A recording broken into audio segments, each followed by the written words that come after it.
What's up with the Saints team? Are you worried about them? I'm worried about them for a couple of reasons. Number one, I think them in coverage, they're suspect. They're the 14th ranked defense for leaving in points allowed because they're the 14th ranked defense against the pass. I think that's something that needs to be noted. P.J. Williams gave up over 100 yards receiving, not to mention a couple of touchdowns as well. We can't ignore that.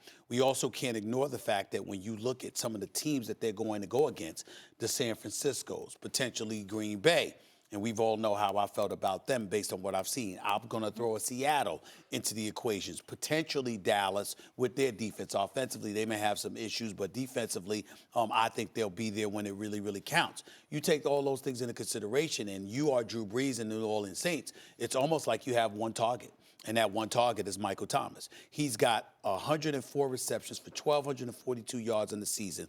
84% of the time that he's been targeted, he's connected. He's been connected by with Drew Brees. You know who their next leading receiver is? Their next leading receiver is Alvin Kamara, who's missed a couple of games and only has 421 yards receiving. Think about that discrepancy for a second. 1242 to 421. That means there's really nobody else that's really seeing the ball. How is that going to work against some of the elite teams? Some of the elite teams in the game, as elite as Michael Thomas is, arguably the best receiver in football. We know how big time he is. He's getting $20 million a year. Nobody's blinked at that because we all know he deserves it. But what else do you have at your disposal? Particularly when you have an elite, great quarterback in Drew Brees, but one who will never be accused of being mobile. So when you have your quarterback as a stationary target, who is primarily targeting one dude, who, by the way, you're not capitalizing off of a running game that's just middle of the pack in the National Football League. All those things give me cause to pause, not to mention the fact that the games themselves have been far too interesting, more interesting than they should have been. All right, look, if the question is, are the Saints unbeatable, the answer is no. But am I worried about them? We have to contextualize this. I'm also not worried about them. Look, their whole left side of their offensive line is not on the field right now. That's going to compromise you. They're getting a lot of penalties called against them. That's going to compromise you. You mentioned the offense in terms of receivers outside of Michael Thomas, who's an MVP candidate, right?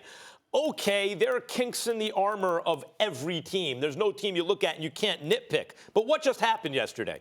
They beat their divisional rival in a close game where they played poorly but came out with a win. How did they really do it? With defensive stands late in the game. You know, like, well, he missed a field goal. Yeah, he did miss the field goal. He had to kick a field goal because they didn't score a touchdown because the defense bent but didn't break. Like in the moment of truth, they held. And against your divisional rival, the only one really in it in your division. Kyle Allen is their quarterback. Okay, still, you got it done. Like, there are going to be days like that. Divisional game, second place team, you didn't play well. The question is, do you come out with a win or not? They did, and we're going to kill them now. They're so good and so deep that without Drew Brees, they didn't lose a game. Teddy Bridgewater, and you might want to say going forward, could Teddy Bridgewater replace Drew Brees eventually? Maybe.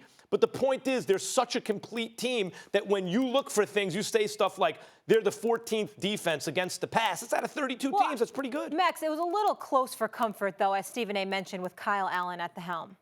But It's not like Kyle Allen hasn't done anything. We'd expect it to be a more decided score, I think, Right. normally with the Saints. But one thing that is interesting that I want you to comment on, they are 6-0 this season in games that are decided by a score. We had the opposite of that with Phillip Rivers, right? The Chargers lose all games decided by a score. So they are winning. They are closing games. They have a great quarterback. They have a great head coach. And by the way, all the penalties against them, when you have a great head coach, you expect that to regress to the mean, particularly when, in the moment of truth, do you think the refs in a close call are going to go against the Saints again in a close game? They better not. You would think not. You would Just think at in this terms of point pure there's some karma. makeup call in the back of their minds. Honestly. Stephen A., the Saints are not unbeatable. But if we're looking for a divisional win against a second-place team where the defense held at the end in spite of 100, however many yards of penalties, I think that indicates they're pretty good. Well, I think you look at teams in a vacuum far too more often than I do. I look at the level of competition that they're going against, and I'm anticipating who they may be facing down the road.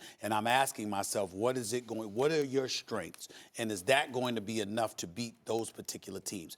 I have no problem. Of course, Michael Thomas is a leader. Of course, you should target him. I get all of that. What I have a problem is that when there's such a discrepancy between him and everybody else, and everything about you and your identity says that you're a one-man wrecking crew, that's the person that you target. I'm thinking against the better teams, is that going to work? Now, obviously, you look at a guy like Alvin Kamara and you say to yourself, he's expected to be there. You look at a guy like Michael Thomas, you say he's expected to be there. Then when you look at elite teams and you say, excuse me, if I can find a way to dare Jared Cook to beat me or somebody else, can I pull this off?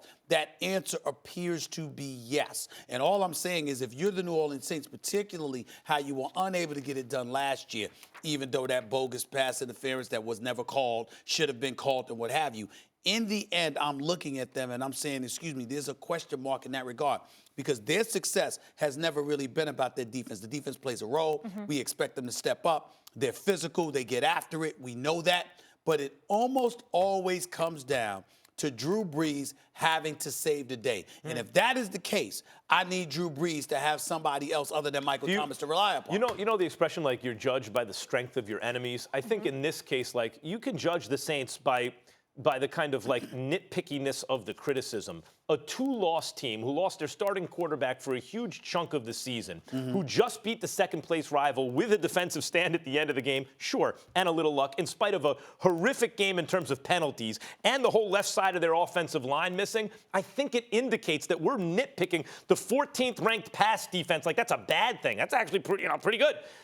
The fact that those are the criticisms of this team indicate what an excellent team it is, top to bottom. Imperfect, but I ain't worried about the Saints. Or maybe how much we don't respect the Panthers, for that matter. We didn't expect them to be 31-31 at the end of the game. Two-loss team at this time of the year is pretty good. All right. By the way, Stephen A., you said 104 catches for Michael Thomas. 1,242 yards. Yeah, through 11 games. That's the most in NFL history. He passed Marvin Harrison on that note.